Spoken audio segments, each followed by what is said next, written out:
Hi, everybody. How y'all doing? Welcome to our sixth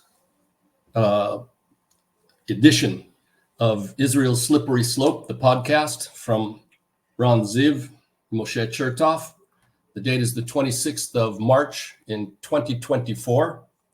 And before we go any further, I want to thank Adar Weinreb for his hosting us on his Sulcha YouTube channel. You should check it out because he's got amazing podcasts there, great chats and discussions with people, amazing people.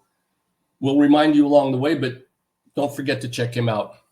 So, Ron, tell us about yourself for people who don't know. My name is Ron Ziv. I'm a member of Kibbutz Gesher Ziv in the Western Galilee.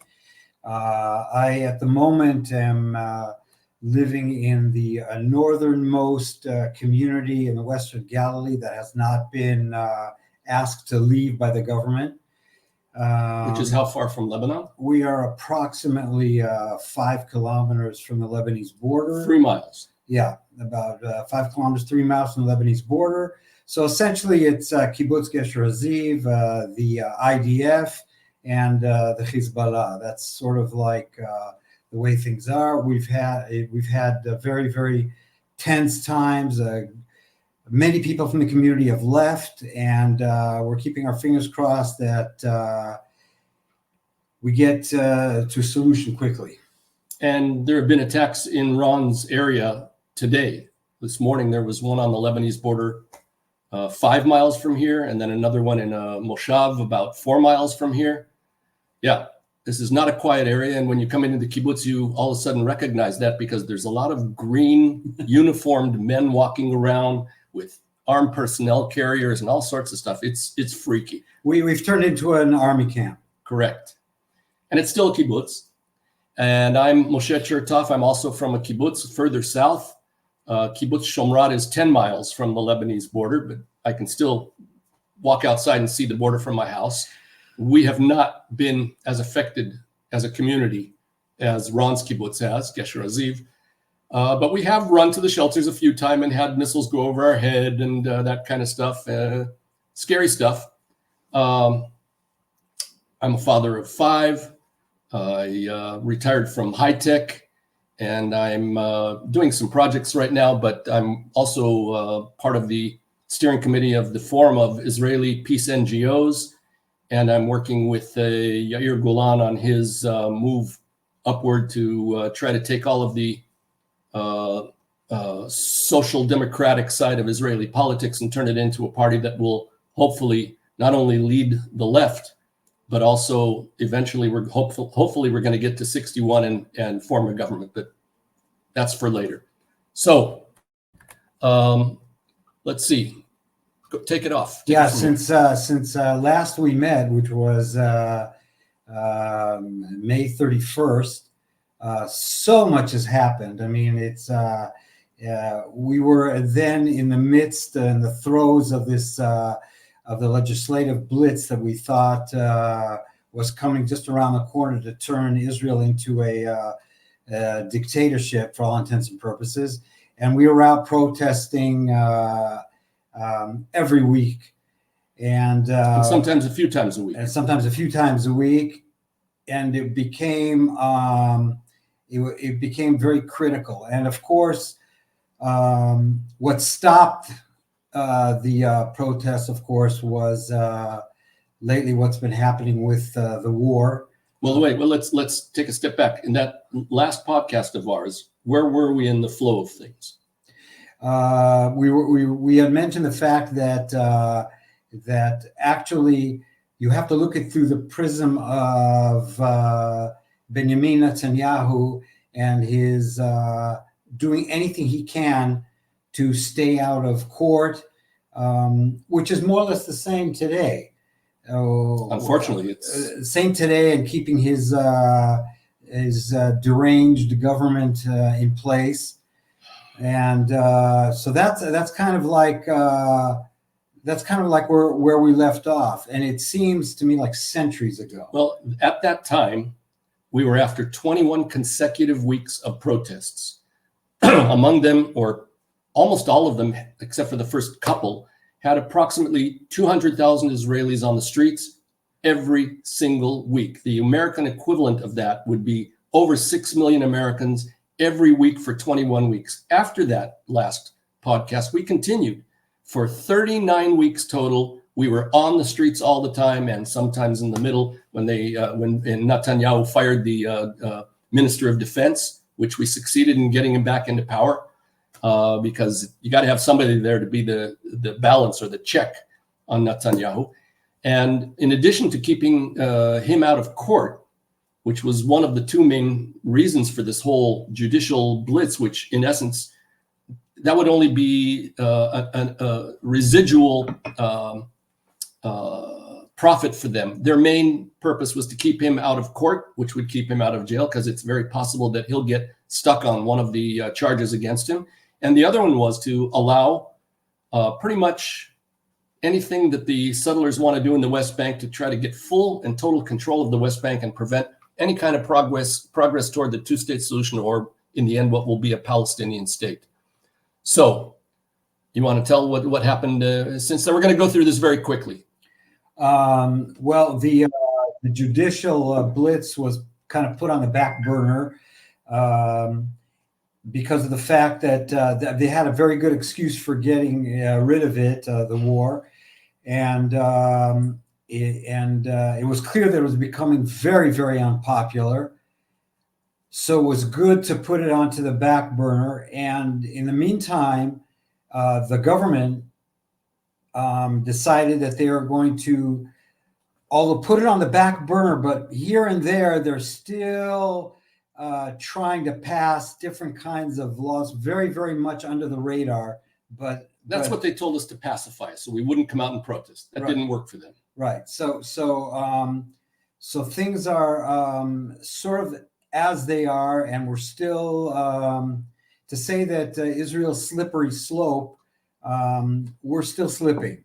Oh yeah, and we're way down that slope. We're way down that slope, and so we definitely appreciate the fact that America's there, standing with us, the Biden administration, and hopefully we'll be able to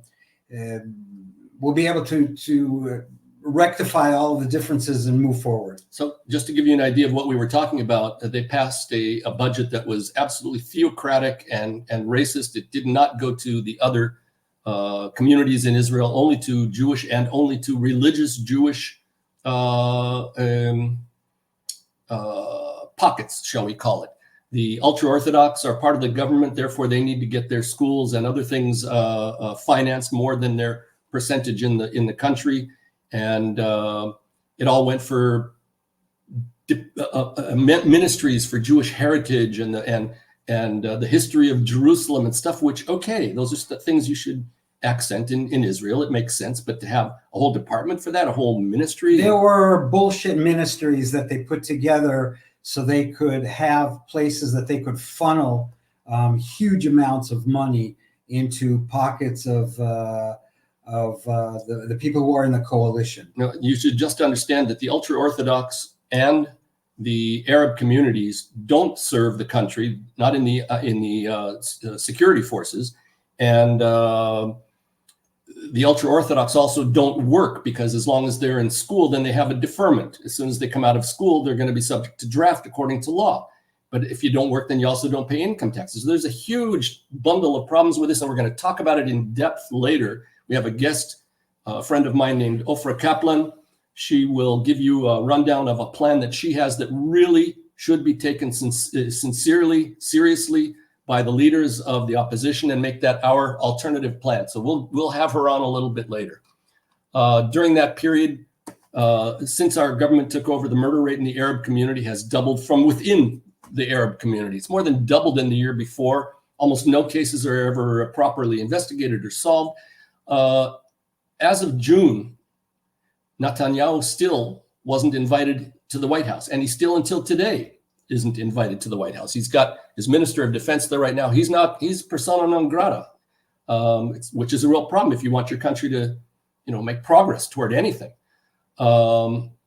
Anyway, Yeah, Moshe, I think it's important to note that we spoke a long time ago. We about if the government doesn't make a U-turn, or at least stop all of this judicial blitz that they wanted to put together, we would be heading into a catastrophe. I don't think you or certainly me, we didn't realize what The depth of that depth of that catastrophe. Yeah, we did warn everybody. And in fact, I remember hearing us say that if we don't stop the progress of this government, or regression, if you will, of this government, they will lead us to a catastrophe.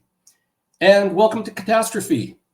On October 7th, catastrophe hit at 6:30 in the morning in Israel. Most of you in the United States didn't see it. It was at night, your time. On the East Coast, it was already 11:30 at night, and that was on a Saturday. So you didn't see any news about it on Saturday. Sunday, you don't watch the news usually. The first things you began to hear about what was going on here was when Israel started bombarding to stop the missiles that were still coming in from the 7th, and they kept on going. By the way, the number that you're seeing on my shirt here, the 172, we're here. 172 means we're 172 days since October 7th, and we still have 134 people who are captive, dead or alive, in Gaza, and we're not making very much progress on that.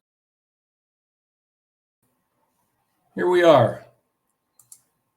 We are now going to introduce you to a wonderful woman from the city of Carmiel up in the Galilee Hills, Ofra Kaplan. She's a fabulous. You probably will not have heard anything like this, so you want to listen very carefully. What we'll be discussing are the issues that we were talking about before when we said we would bring Ofra into the picture here. And one of the hottest topics right now, and unfortunately this is Israel, there are a lot of hot topics, but one of them right now in particular is the new draft law that the government wants to pass. I think it's tomorrow, and there's all sorts of sides to it. We'll let Ofra introduce the problem, the issue itself, and possibly just a word or two about the law they're planning on passing and what the ramifications of that are. And then, as I said, Ofra has a plan, and you should listen to it carefully, and she'll explain it, hopefully not too long, but in good detail. So Ofra, how are you? I am fine. Great to see you guys. Can I just say it's a real privilege to be here. As you know, I'm a longtime fan. And yeah, it's a real privilege to be here. And I'm looking forward to telling you a little bit more about this plan I've been working on for a very, very long time, actually. Right. Yeah. Right. We ping-ponged it a few times, and I think you've come up with the right formula, and we're going to try to pass it on to the leaders of the country. And here we go. We'll take it away, as we say. Okay. So, hi, everybody. My name's Ofra Kaplan. I am originally from Britain. You can hear my accent, although I did spend 7 years in South Africa as a child. And I live in the Galilee. That's the northern part of Israel. I live in Carmiel. And I belong to the Haredi community, the ultra-Orthodox community. All my children have gone to the Haredi schools. And my eldest son is currently studying at yeshiva, and he is not currently in the army. And Moshe has said that this is one of the hot topics. Moshe, are you going to be asking any questions here, or are you just going to let me roll? Let's let you go, and we'll see what happens. Okay. Fine. So as Moshe said, this is one of the hot topics, but I have to confess that getting the Haredim into the army was not my starting position. I'm a peace activist. My starting position is that we need peace in Israel. And we have two enemies, the extremists on different sides of the equation, and we have basically the apathetic, the people who can't be bothered to do anything.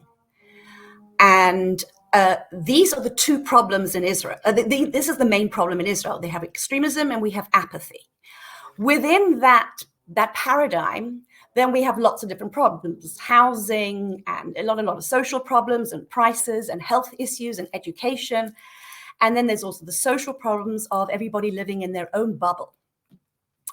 And I come to this problem with a background in history. I studied economics and economic history at Cambridge University. And I come to this problem with a knowledge of the history and a knowledge of where people are coming from. And as I said, I live in the Galilee. 75% are Arabic-speaking Israelis. You have to be very careful. And that's another thing that I'd like to immediately bring up is a lot of what I do is framing and reframing situations so that people feel less threatened. So rather than calling someone a Palestinian Israeli or an Arab Israeli, because there are differences about how an Arab might define himself, I will say an Arabic-speaking Israeli, Arabic as his mother tongue. So I'm really privileged because I was not born in Israel, and I'm able to see things in Israel from almost an outsider's viewpoint. So going back to some of these social issues, so we have people trying to get the Haredim into the army, and there's a lot of violence in Arabic-speaking culture in Israel. A lot of the youth are unemployed and going to end up being involved in crime and violence. And of course, I don't need to tell you about the political international problems that we have, unfortunately. And again, extremism on all sides.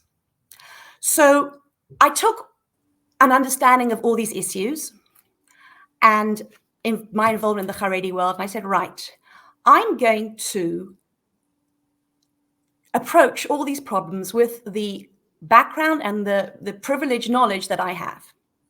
So I've written a paper. It belongs to a project called Yam V'Kedma. Yam is the sea of the Western, or it's also the West. It's Yam is the sea. It's also the Western, and Kedma means East. So it's a meeting of East and West. But also you've got Yemei Kedem, which means days of old, days of antiquity, and also Kadima.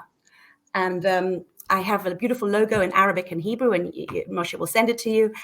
And so Yam V'Kedma is the project that I'm working under. And this is our very first position paper, and it's been sent to a lot of people, and we're about to launch it in English, Hebrew, Arabic, and Yiddish. Can you read it in English only, please? I will read it. I will read it in English. Yeah, my Yiddish is just not as good as it used to be. Okay. Yeah. Go for it. So without further ado, I'm going to read it. And the beauty of this is actually the beginning of Yam V'Kedma's position paper is actually written like a play.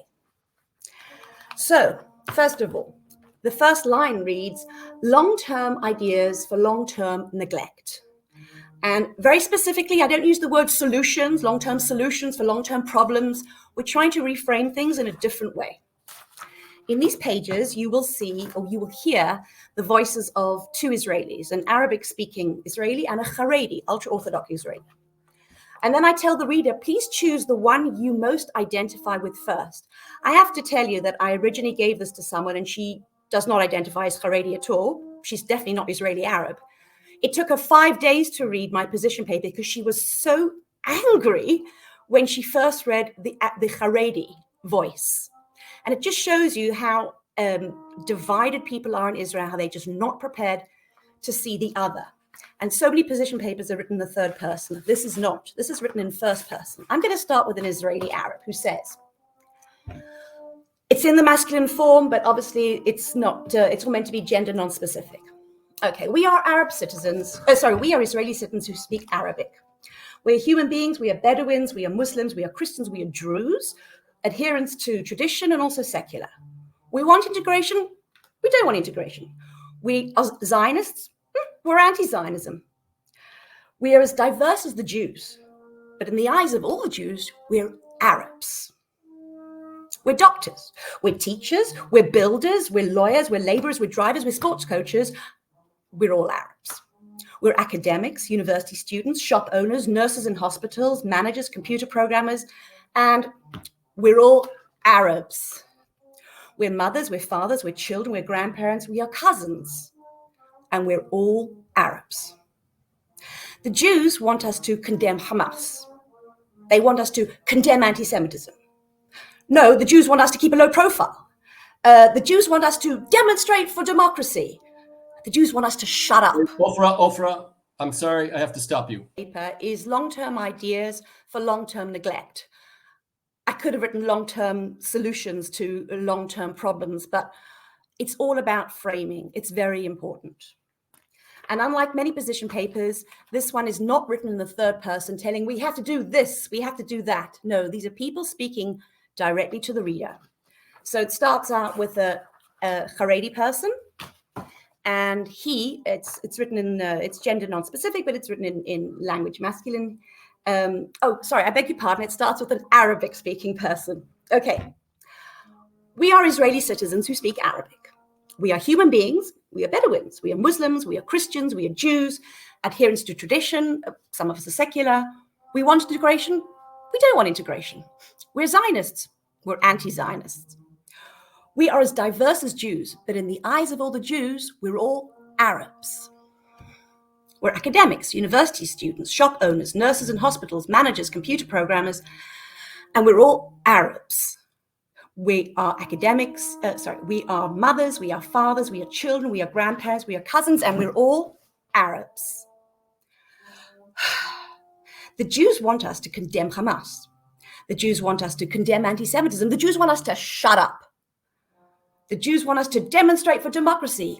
The Jews want us to keep a low profile. The Jews want us to assimilate. The Jews want us to be Israelis. The Jews want us to be different. We're the Palestinians.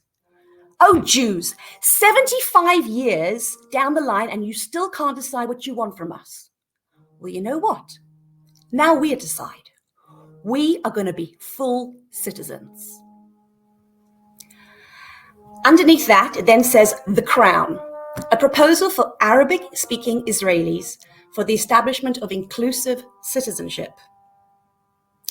So I'm now going to jump, because then there's the proposal, and I'm going to read you the Haredi person, because ultimately the Arabic-speaking Israeli and the Haredi person are agreeing to the same proposal, which gives them all inclusive citizenship. So let me jump to the Haredi person. Okay. Today, Baruch Hashem, the number of students in religious schools is greater than it was before the Holocaust. But the level of Torah learning has just gone down. How do we deal with this? How do we invest more in deep learning for the strong without losing the weak? How do we deal with this? How can we show responsibility and understanding leadership to all segments of society, especially in the light of these terrible things that have happened to us? How do we deepen the study of our Torah and increase adherence to the mitzvahs and draw everyone closer to Hashem? How can we improve the housing conditions for our communities and continue investing in education and lifting our kahillas, our community, out of poverty? How can we have a positive impact by helping our brothers, our Chiloni, non-religious brothers, to keep the Torah mitzvahs? And how can we reclaim the crown, the keter, for our leadership? So that's the introduction for the Haredi. And then what happens is, under both these voices, a proposal is provided, which provides I'm nervous of saying a solution to so many problems that are facing Israel now.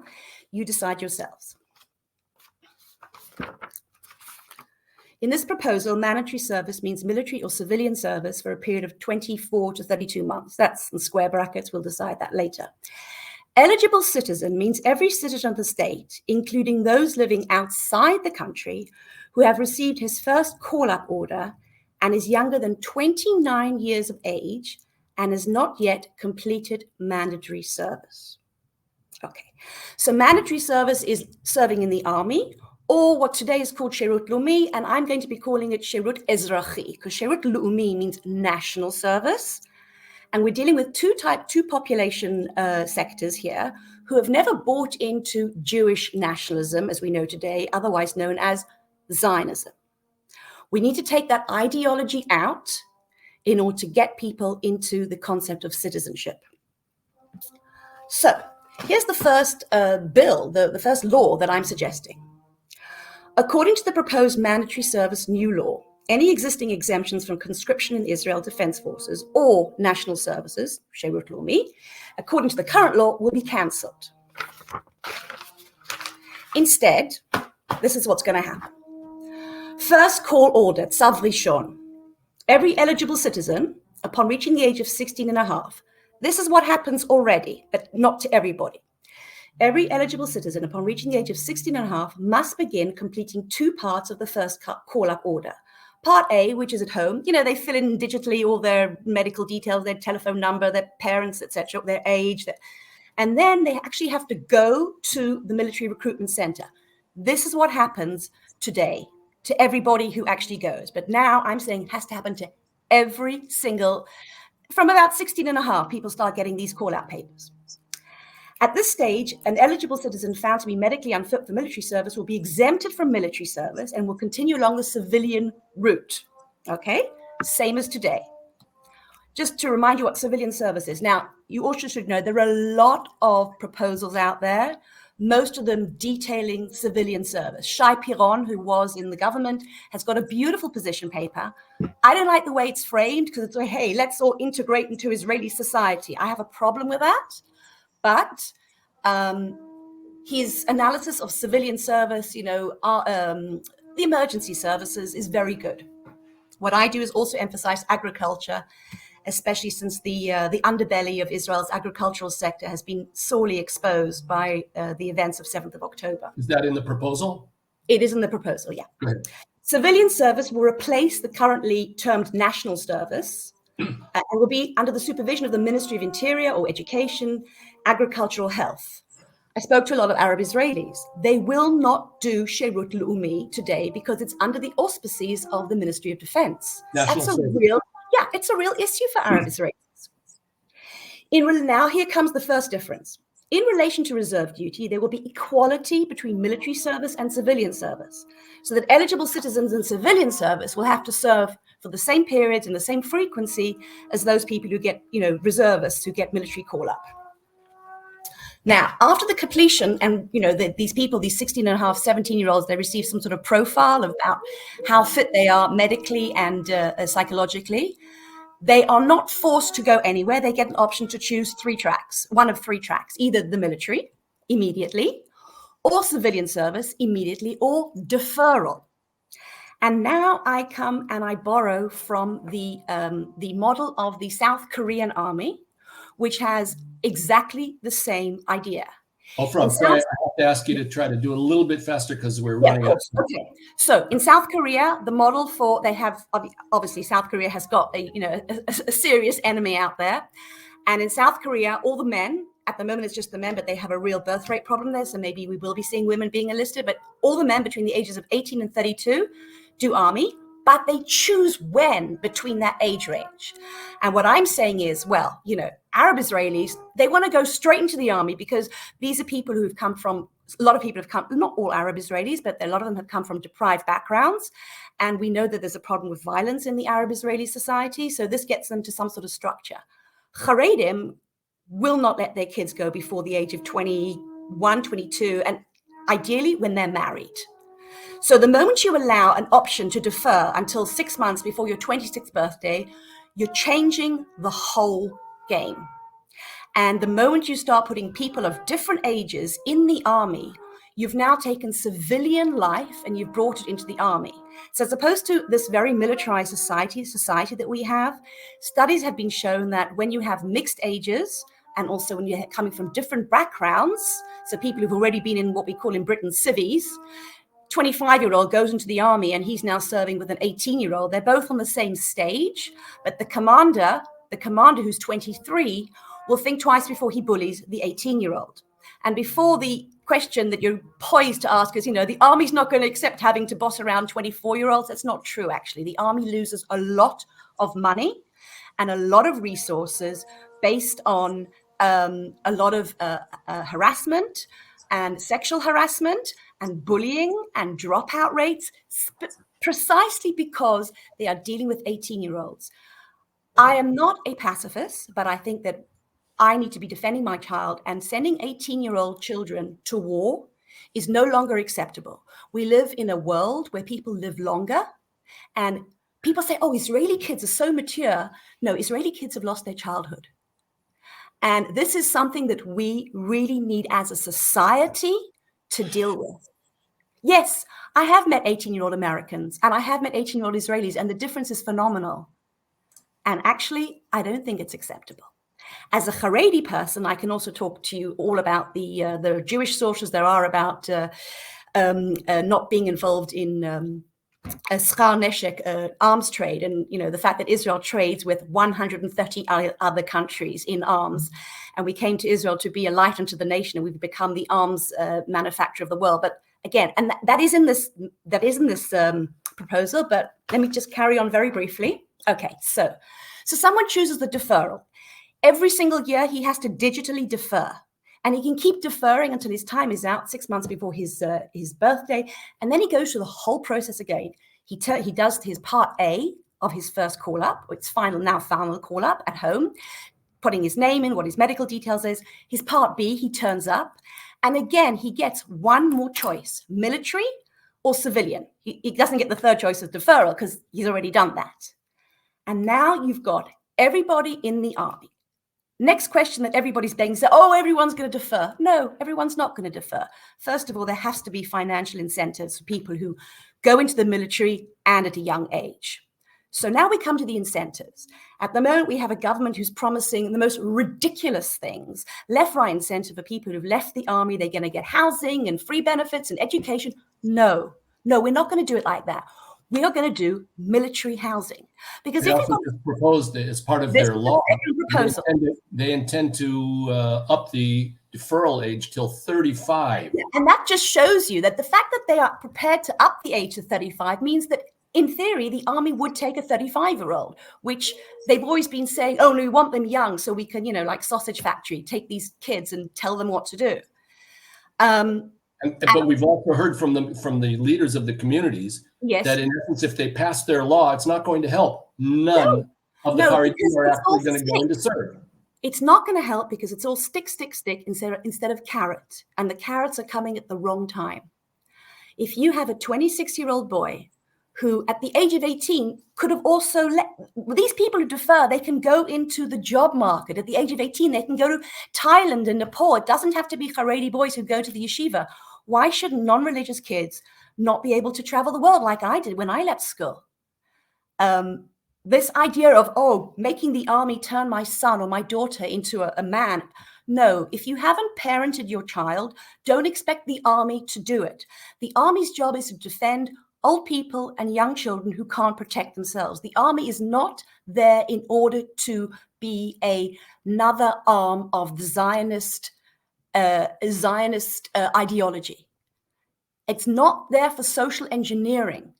And we have to take this out of the Israeli army if we want a genuine people's citizens army. So people get to go and do whatever they like, but 6 months before their birthday, their 26th birthday, they have to start serving or civilian service. And I've emphasized a lot about agriculture. And the second part, as I mentioned, is we give people housing. We have a 26-year-old Haredi boy who has now got 3 or 4 kids. So he and his wife and his kids go and live in military houses in the Negev or in the north. And you know what? It's actually quite like the old kibbutzim of the 20s of the Migdal, tower. Chomava Migdal. Exactly. I mean, these are our most vulnerable points. We want our soldiers there and they want their families there. So if you're the wife or the husband of someone doing military or citizen service, maybe on an agricultural farm, then you can also do citizen service, maybe mentoring an 18-year-old in your community who maybe doesn't have bagrut, the high school qualification. Yeah, so you're just one more thing. You're living inside bubbles, because obviously, one kibbutz, military housing, military base, whatever you want to call it, will have, special washrooms for Muslims, for example. Muslims have very fixed ways about washing their hands, and their prayer rooms have to have water. We know that Jews also have very fixed, there is certain things that are fixed in Jewish architecture. But we have we respect people's differences, and we don't say, hey, we're all going to be together and we're going to fight as a one big melting pot. Right. I've heard a part of the one person propose an entire battalion specifically for Haredim, without women, all of the kosher will be glatt kosher, and so in other words, they won't have to necessarily mix. But when it comes to war, if they're going to be serving one next to the other, they'll serve. They'll be there. Can I ask you a short question? Okay. You have stated back a few minutes back that you want to take Zionism out of the equation here. And then just recently you also said that the army can't be for keeping the Zionist dream alive and teaching everybody or actually being the Zionists of the country. That's right. Can you make that a little clear what you mean? Because to people who are Zionists or don't understand exactly the terms of Zionism and how it's got many different flavors, I would like you to tell us if you consider yourself a Zionist and what you meant by taking Zionism out. You know, I sometimes think of the word Zionism a little bit like the word pluralism. That's quite a difficult word to define because it means something different for everybody. But if go back to pluralism, if I say the word respect, then everybody understands that. So Haredi people pray 3 times a day to Zion. So to say that Haredim aren't Zionists is a bit facile. But we really need to look at the history. And this is something that I've delved into a great deal. And people need to understand that there were Haredim living in the land of Israel. And the Israelis call it Eretz HaKodesh. They don't say state of Israel. They say the land of Israel. There were religious Israelis, religious Jews living in the land of Israel, obviously for years, but particularly, there were Jews living here in the 1800s, in the 1700s, the 1800s, who spoke Arabic with their Arab neighbors who spoke Yiddish with them. And then we have something called nationalism that starts in Europe. And it sweeps across Europe, and it sweeps across the Ottoman Empire, which also was a massive empire, which had loads of Jews. And we need you to answer the question because we're running out of time. Right. Sorry. Okay. So what happens is Zionism was part of this wave of nationalism that swept across Europe. It took all the non-religious Jews with it. And then we have the Zionism and the Zionism of Theodor Herzl and the Zionism of Ahad Am and the Zionism of Katzenelson. And the Zionism, the Jewish nationalism, which, they think they invented the wheel, but there were already Jews living here. And the Arabs living here at that time also were infected or affected, depending how you want to look at it, by the waves of nationalism that were sweeping across the Ottoman Empire. And they also wanted independence from the Turks. And so what you have is this, historically, what you have is groups of people all of a sudden infected or affected by the desire to be, self-determination. And obviously now you bring the British in and you've got the British physically separating. I'm sure you know your history of the Mandate period. You got a very, very frenzied situation. And there's this idea, we need to separate. And but do you consider yourself a Zionist in your own terms? For me, Zionism means about believing in the right of Jewish people to live in the land of Israel. As a homeland? Yeah. But whether or not that needs to be a Jewish state, for me, ideally, I want a halachic state. But I only want a halachic state when Mashiach comes on his white donkey or white Ferrari. We don't know yet. And until then? But until then, this needs to be a place where everyone has all the citizens have equal rights. So, for instance, I'm not a fan of the fully democratic state. What's that? A fully democratic state. I don't want to use the word democracy either. I think when people say democracy, I think they really mean equality. Democracy has we've seen how democracy can also be exploited. Even in Britain, if tomorrow the British House of Parliament wanted to say, let's say, no women were allowed votes, if they had the majority, the House of Lords could only hold it up for a year. So if democracy just means the power of the majority, then no. I think equality is something we really, really need to go towards. Okay, Ofra, I can see we're going to need to give you a full program of your own. Oh my gosh! Well, tremendously interesting. Yeah, well, Yama V'Kedma is a project of Israeli movement, Tnu'a Yisraelit, and very shortly we'll be launching just the webpage of Yama V'Kedma on the website of Israeli Movement. And I'm super excited. And thank you for giving me the opportunity to talk about a new narrative with no sentimentality for holy cows. I'm sure you've opened up a lot of eyes and ears of people who had no idea that, number one, there are so many sides to this whole issue. Yeah. And number two, that a Haredi person would suggest such things. Yeah. Well, I'm terrified that you get 18-year-old Haredi boys going to the army now, and they're going to get zapped by all the missionary Zionists who've been rough cooked. Because the way Rabbi Cook has been interpreted by many in the Dati Leumi, the national religious camp, is really dangerous. We don't want Haredi boys to be zapped. I want our viewers and listeners to understand that you don't represent the majority of ultra-Orthodox in the country, and definitely not a lot of Orthodox people I'm talking to now are actually realizing that separation of synagogue and state is the way to allow Judaism to breathe. We want Yiddishkeit to breathe, not for people to think, oh my gosh, I can't go into a hospital on Pesach because I bring in chametz. We want people to love Judaism, not fear it. And hoping that we will reach that stage very soon of separation between synagogue and state, or temple, if you're Reform, and state, or whatever. To make it possible for us to both live together and also defend together this land and country. If we need to, the idea of this getting the Israeli Arabs into the armies, then we have an Israeli Arab leadership who can then say to their Arabic speaking brothers across the borders, whatever those borders are, let's make peace. But we need to nurture. We'll have a podcast with you and one of our Arab Muslim friends, and you can discuss this. I think it'll be of great interest. Thank you very much for having been with us. Okay. Really good. And I support you in almost everything you do. Wow. Okay. Can you come and clean my house tonight as well? Take care. All right. Bye, everybody. Kol tov. Wow. What do you have to say? Very interesting. I'd be thrilled to hear what other Orthodox have to say about it. Arabs, I know. That's it's going to be interesting. It'll be interesting, but not passing the law is interesting and depressing. It doesn't give them any rights, doesn't give them any privileges. Passing the incorrect law will definitely be the wrong way to go. So this is something else to take into consideration. Yeah. Okay, we're going to move on. We thought that you should understand that during this period, since the war broke out,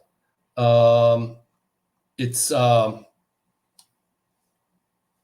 the coalition partners, and if you don't know who they are, then very briefly, Netanyahu went through 4 rounds of elections without getting elected. And he realized on the 5th he might not have another opportunity. So what he decided to do was he pulled in the most radical elements in Israeli society, including criminals, people who have been convicted of supporting racist organizations, people who have been convicted of economic crimes, etc. And he brought them in together with the ultra-Orthodox into this coalition. And he has to constantly feed them because they can constantly say, whenever they want, they can just say, you know what, you want to go that way? Fine, we're out of your government. Your government's going to fall within a matter of days.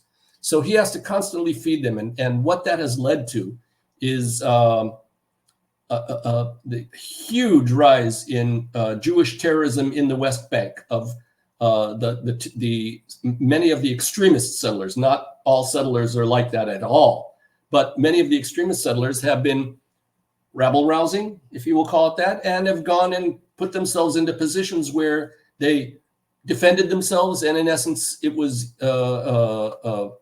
borderline murder, shall we call it that way. And I'm not a judge, and I wasn't there, but there are a lot of people who have been speaking about really extreme violence against the Palestinians, and they're hoping, in essence, that these people say, I've had enough of this, and they're going to go. They're going to leave. And some of the Americans now are getting wise to this, and the American government has begun to sanction some of the more radical elements. That's right. It won't be allowed in the States and their bank accounts, etc. Yeah. And the way that the United States can do it.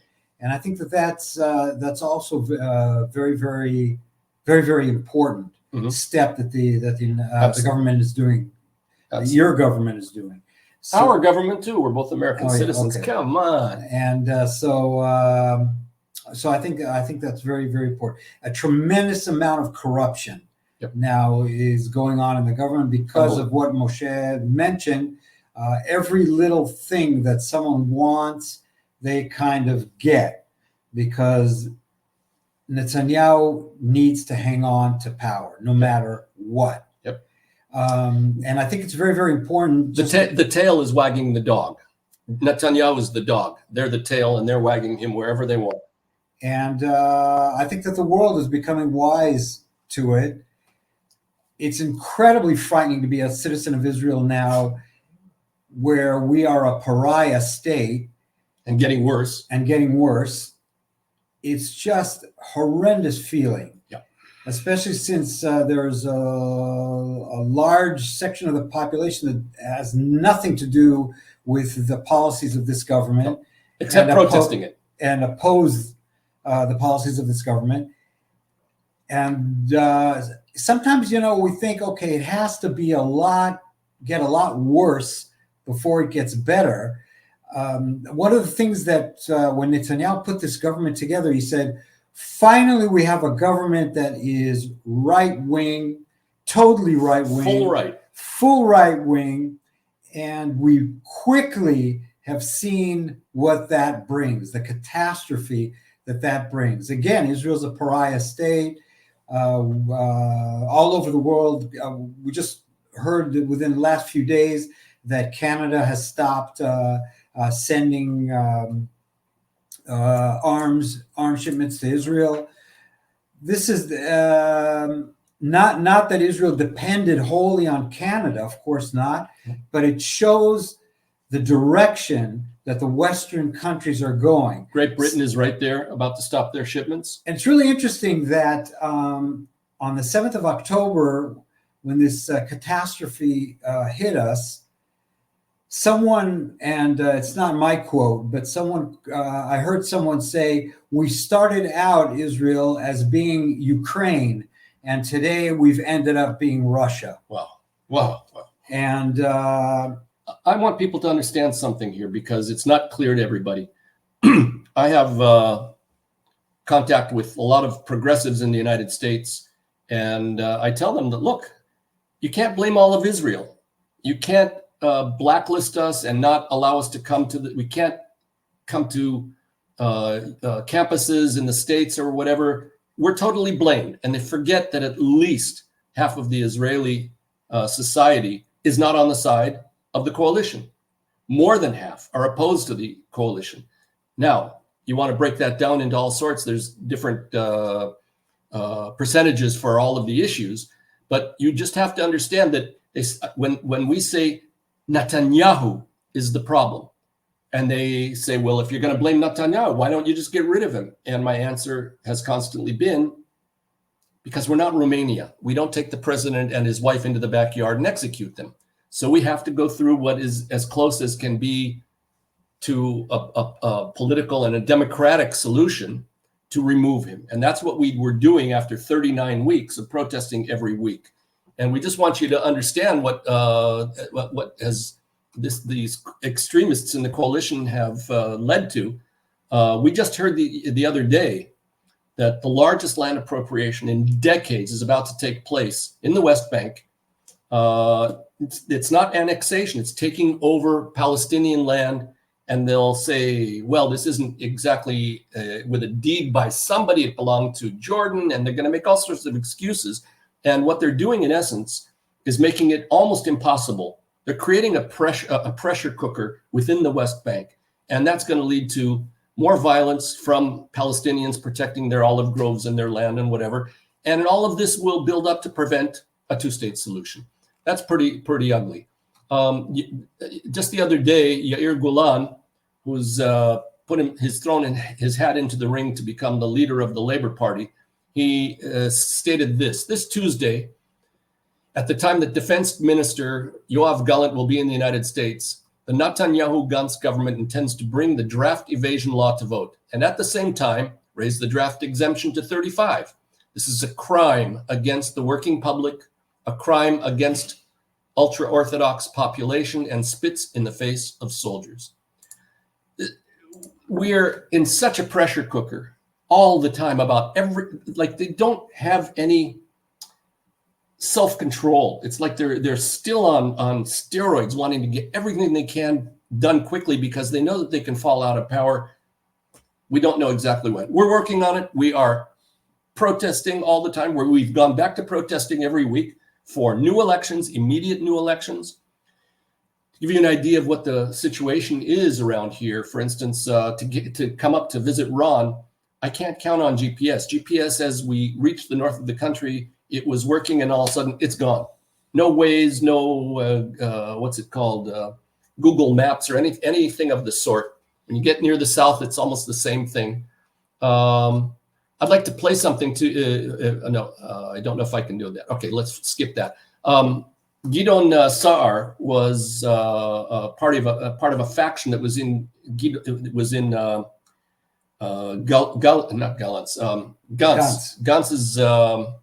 party, and he stepped out the other day, separated himself from that party, and then just yesterday he left the government. Now, he ain't no leftist. He's further right wing than Netanyahu, and what he was saying was that the government is not pressuring the army to do the work properly, which to me says he wants a much more aggressive approach on Gaza.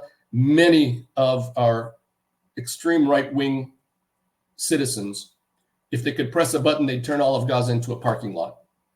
And we who are of the social democratic camp know that that's not a possibility. And we've been trying to put the brakes on as best we can, but we're in the opposition.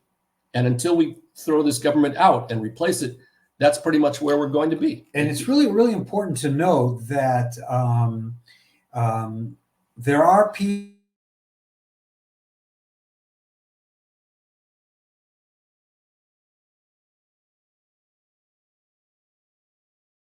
in staying in power. That is his ideology. Nothing else is important to him. So he's not like this right-wing ideologue who believes in a greater Israel from the river to the sea. He's just hanging on for dear life. And I think that especially the Biden government has finally realized, the administration has finally realized that Benjamin Netanyahu is the problem. He can't be trusted, and you can't believe him. And so they have no problem with let's say some kind of maybe right-wing ideologue that comes in, so they can at least discuss it with him. But Benjamin Netanyahu is the problem, certainly not the solution. I'd like you to understand there's a problem between understanding of the situation in various aspects, but also in general from within Israel and from within the United States, and separately other places in the world. No press organization is totally objective in their reporting anywhere. Not CBS, NBC, and all of the mainstream media there, not mainstream Israeli stations here, which just yesterday we heard them say that the American government, in not placing a veto on the decision in the Security Council, was a decision against Israel. Well, it's only a decision against Israel, for instance, if you want to continue occupation and you want to continue killing and supposedly finishing off Hamas, which will never happen, in Gaza. So there's a real problem. And back in one of our other Zoom meetings with other people in the United States, people said in the very beginning, how are people going to know what they're getting? Who's going to believe what? Who's going to stand behind what? And the answer to that, I think, has proven itself. Those people who have been yelling from the very beginning, from the river to the sea, they will continue supporting almost anything that's said by, unfortunately, it's not the Palestinian Authority. It's being said by the Hamas. For instance, just day before yesterday, it was publicized on Al Jazeera that Israeli soldiers were raping as they went along in Gaza. And when it was finally brought to their attention they retracted that statement, but the damage is done. What do people think when they've already heard that? That's what they think, that's the case. And the same thing about all of the people on our side of the border who were raped, mostly women, but also men. And people said that isn't the case. Well, the United Nations has finally come to the understanding that that was the case. The same is true for people who were the people who supported Stand With Us, which for years has been an organization saying, we support Israel no matter what, no matter what is said, no matter what is done. They will continue to support Israel and believe almost nothing of any of the Palestinian narrative. So for instance, in Israel, on Israeli TV, we don't see almost any of the horrors in Gaza. We see the scuffles, we see the problems with the humanitarian aid, but we don't see the gory details. We see our soldiers fighting, and it's, again, nothing is objective. So please, when you're watching your news, remember there's other news. And we here have to remember that in Israel also. Also, please remember that the Hamas does not represent the Palestinian people or the Muslim people. And almost all of the Palestinians and Muslims that I know in Israel came out absolutely categorically against everything and anything that the Hamas did on October 7th and afterwards. So you should know that. And on that note, I think it's important to realize that all of the incredible protests, at least that we see from here, in the United States, in Great Britain, in France, different parts of the world of Palestinian supporters that come out in tremendous numbers. In Israel, the Arab Israelis have not come out in great protests or any.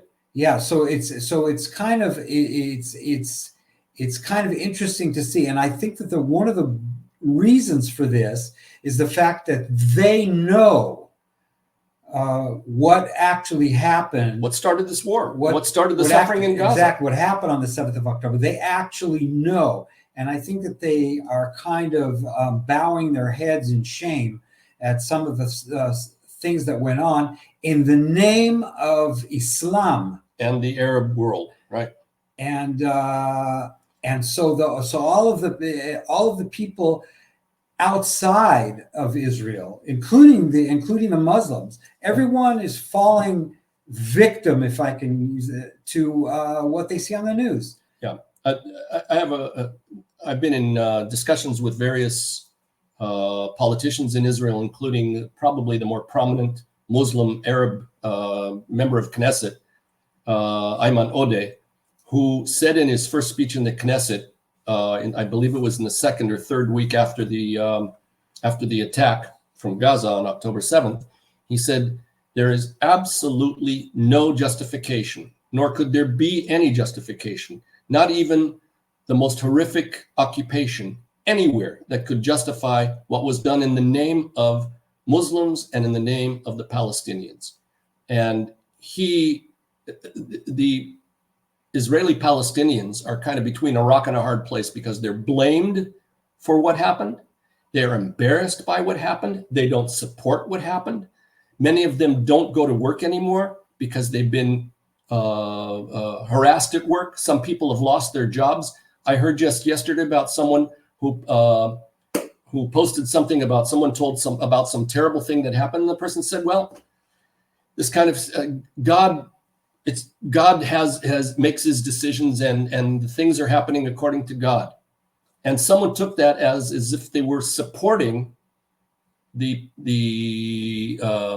attacks of Hamas. This person was jailed for 10 days because they said, we believe in God, and God decided, this is the way things have happened and whatever. They didn't say they supported it, but I know a person also, one of my colleagues in the forum of Israeli peace NGOs, was fired from her job as a lecturer because she gave a thumbs up or something like that. It's terrible. It's not easy to be an Arab in Israel right now. Also, I want you to know about the reporting that you're getting in North America. Many people on the left don't watch any of the mainstream media for their news in general, including until October 6th. They watch Al Jazeera because Al Jazeera has apparently proven itself as a very fair reporter of American affairs. But as of October 7th, that changed. And Al Jazeera is from Qatar, who were one of the main economic supporters of Hamas. So they were broadcasting everything live that a lot of people didn't see in North America, because it happened on Saturday night in North America. Sunday, they weren't watching. But when they started watching again on Monday and Tuesday, what they were watching was the Israeli attacks to stop the thousands of missiles that were coming across.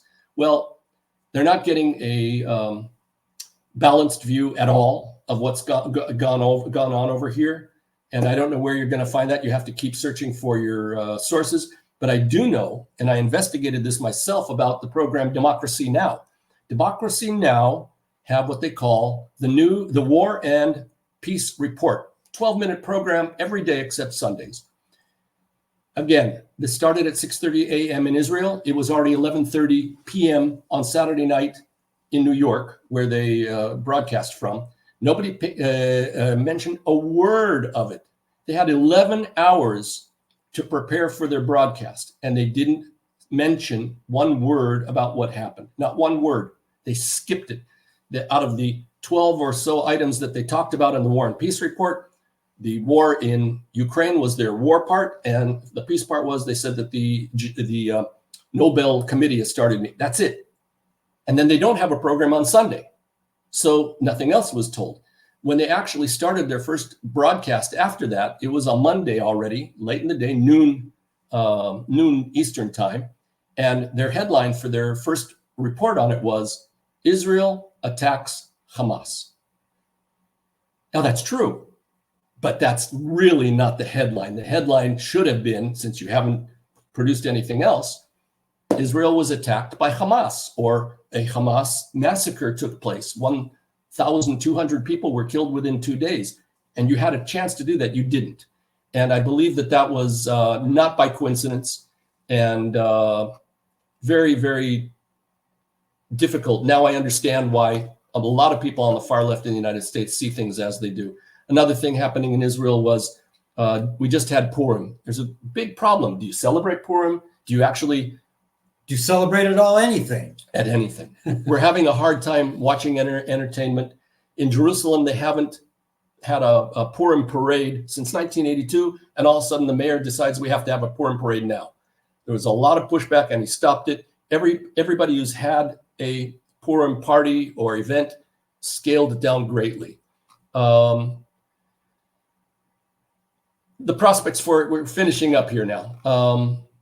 The prospects for a ceasefire, for any kind of an agreement, according to Dr. Gershon Baskin, he says that the Hamas needs a ceasefire, and therefore the ceasefire and agreement to release all hostages in a trade will probably take place. But they're dragging their feet because it's Ramadan right now, and we're not sure, by the way, at the end of Ramadan, if the Hezbollah, who are 5 miles from here, won't open up an entire war on us. And they're a much greater, stronger war machine than the Hamas.